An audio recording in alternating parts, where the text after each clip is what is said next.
Hello, everyone. This is Tom Fox. I'm the Compliance Evangelist, and I'd like to welcome you to a 5-part podcast series I am putting on this week around the issue of what is a corporate monitor. This podcast series is sponsored by Affiliated Monitors, which was founded in 2004 and provides independent integrity monitoring and ethics and compliance assessments nationally and internationally across all industries. With its knowledge of effective ethics and compliance programs and cultures, Affiliated Monitors is respected for its work as the corporate monitors on matters ranging from multinational corporations to small and mid-sized companies and even individuals. Having served in over 700 monitorships, no one has more experience as an independent monitor than the team at Affiliated Monitors. For more information on how an independent monitor can help you improve your company's ethics and compliance programs, visit their website, www.affiliatedmonitors.com. This week, together with Vincent DiCiani, the CEO of Affiliated Monitors, and Eric Feldman, SVP at Affiliated Monitors, we're going to take a look at 5 separate topics of what is a corporate monitorship. We're going to start with that topic, then move to what is a post-resolution corporate monitorship, then consider what is a pre-settlement monitorship. In episode 4, we are going to consider what issues a company should consider when thinking about retaining a monitor. And finally, in episode 5, we'll consider monitorship costs and how this issue should be handled. It's a fascinating exploration of really that basic question: what is a corporate monitor? How can you use it? This is the podcast series which every compliance practitioner needs to listen to so that you'll have a fuller understanding of what a monitorship is and how you can use a monitorship, hopefully before you get to the point where you're in an FCPA violation. This is Tom Fox. I'm the Compliance Evangelist. This special 5-part episode of What is a Corporate Monitor is a part of the Compliance Podcast Network. Hello, everyone. This is Tom Fox, and I am here with a 5-part episode about corporate monitorship. Over this 5-podcast series, I am joined by Vincent DiCiani, the president and founder of Affiliated Monitors, Inc., and Eric Feldman, the senior vice president of Affiliated Monitors. Hello, everyone. This is Tom Fox, back for episode 5 of my part 5 exploration of corporate monitorships with Vincent DiCiani and Eric Feldman from Affiliated Monitors. Today, I have back with me Vin DiCiani, the president and founder of Affiliated Monitors, and we're going to take up the always touchy question of monitor cost. So, Vin, first of all, welcome, and let me just get right to it because monitor costs have been something that has really been in the public eye for many years. How would you recommend a client handle that issue, or how do you think about working with a client to get them through this issue? Yeah, it's a great topic, Tom, and it can be controversial, as you can understand. Somewhat involved in this conversation is the fact that typically a monitor is brought in at the end of a process. So there's been a legal proceeding. Likely, there's probably been internal investigations. There's probably been perhaps litigation. There may be fines, penalties, and all of those kinds of things. Then you lay on top of that a monitor. So the company has sort of been through, I'll use this term, the mill, if you will, by the time the monitor comes on board. And so there is a particular sensitivity at that point to what it's going to cost for the monitor to do the monitor's job. That's number one. And then number 2 is the fact that the monitor is going to be there for a number of years. So you almost have to build it into your, finances and your budgeting for the next few years. So that's sort of an underlying, issue that I think companies face when they're a monitor. The other things that come into play when you start talking about the cost of a monitorship and then some of the controversy around it is I sort of break it down to 3 main topics. One is what's the scope of the monitorship? Has the agreement that led to the monitorship fully defined what the role of the monitor is.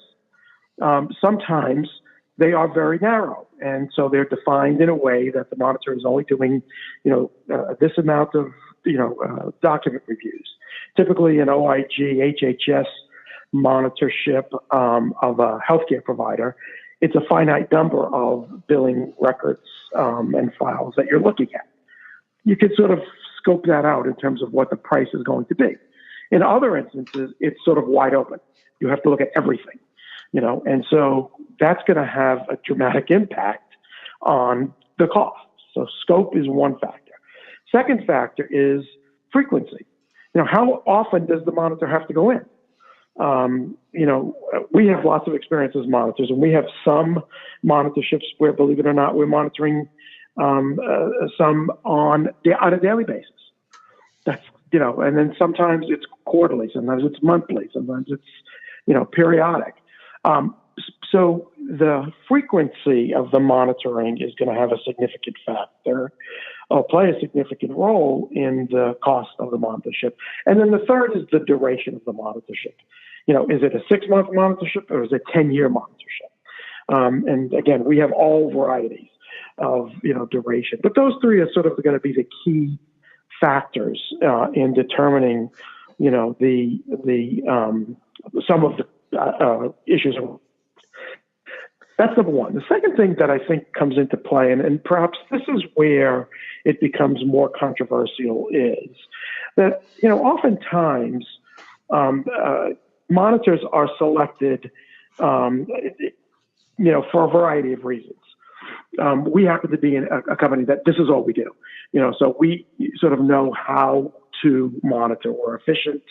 We know what we're looking for. We know what the scope of the monitoring is based upon the language of the document. I think a lot of times people select a monitor without having that kind of consideration. And so they bring in a monitor who maybe has not monitored before. That individual or team of individuals may not necessarily, understand, the role of the monitor, what you're looking for, and those kinds of things. So they're inventing the wheel as they are going along, which is going to add to the cost of the monitorship. And so that's a factor that I think companies should consider, and that is the experience of the monitor. A third thing, I think you've talked about it a little bit in some of the other episodes, in this series, is sort of, what's the monitor doing? Does the monitor understand, that, their role is prescribed within the four corners of the terms of a settlement agreement, that they are not looking as investigators, that they're not, doing a scorched earth kind of review of everything that goes on in the company, because that's where, the sort of that concern about gouging, and runaway monitoring costs, I think come into play. And I hate to cast aspersions on fellow monitors, but I think sometimes that does happen, that just because they have a lack of experience in being monitors, I think that sometimes does come into play in terms of these runaway costs. So I think that's those are some of the factors that come into play, Tom. So let me follow up on a couple of points and start with really the last one, which is something that I don't think gets enough play in the monitor world, Vin, which is that the more professional you are as a monitor, or your organization is in delivering monitorship services, actually the more cost effective it will be, because you won't reinvent the wheel every time. But the second point was something that you really started with, and I think would warm the heart of any corporate, anyone in a corporation, which is the budget process. I'm a firm believer, if it's in the budget process and you know what your costs are going to be, you can budget for it. And once you can budget for it, you can reserve, you can, do all of the things that you would do inside of a corporation. And that really leads to sort of observation number 3. You've talked about the four corners of the settlement agreement, but would you also suggest that there would be a work plan or other specific document which would lay out the services of a monitor through which a corporation could understand the costs? Absolutely. Typically, what's been going on lately with more of the high-end corporate monitorships is that either the government agency or the company are putting out RFPs, asking for qualifications, asking for what types of monitoring activities would occur in the monitorship. So it's much more of a defined, consideration of what the monitor would be doing. So we've seen that happen, quite a bit. So you're calling it a work plan, and it does ultimately work its way into a work plan, but it's sort of a preliminary sort of proposed scope of services that the monitor would be providing. I think that does give some certainty to a company when they understand, look, we are going to be doing focus groups. We are going to be looking at documents. We are going to go to this country and that country, or this office and that office. That will come into play because now they have an understanding of, what the monitor is going to be doing. I think the other thing around certainty is because of sort of a level of experience. We know, look, you don't have to look at 100% of things in a company.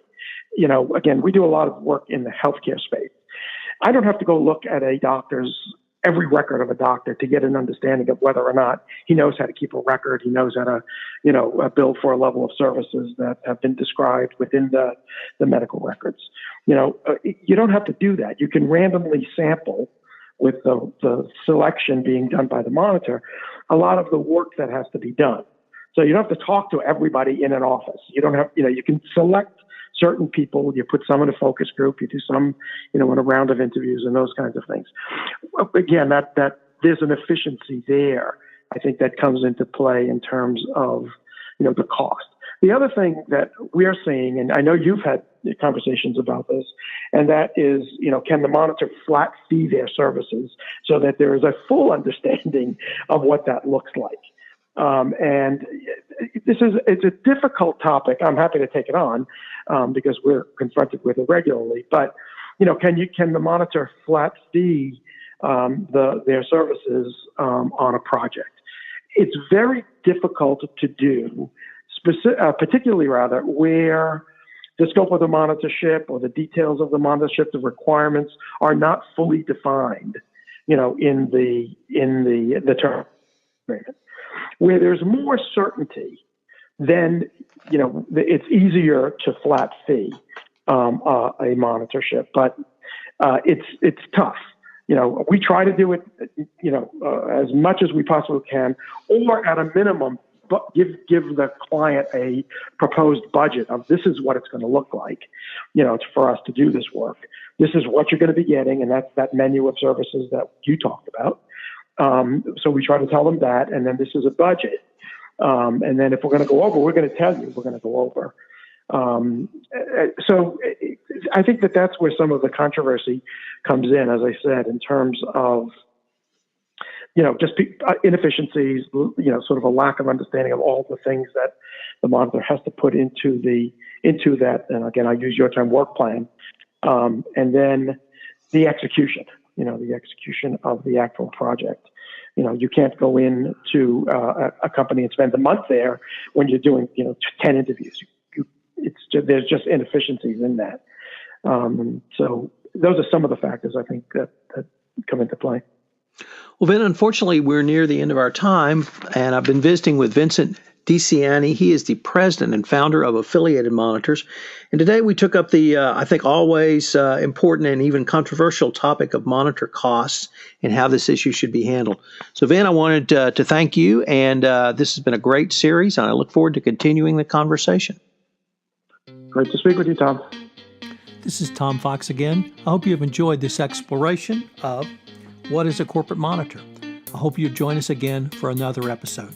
If you have any questions, you can reach me at tfox@tfoxlaw.com. If you have any questions around what is a corporate monitor, please check out Affiliated Monitors website, www.affiliatedmonitors.com. Thanks again for listening.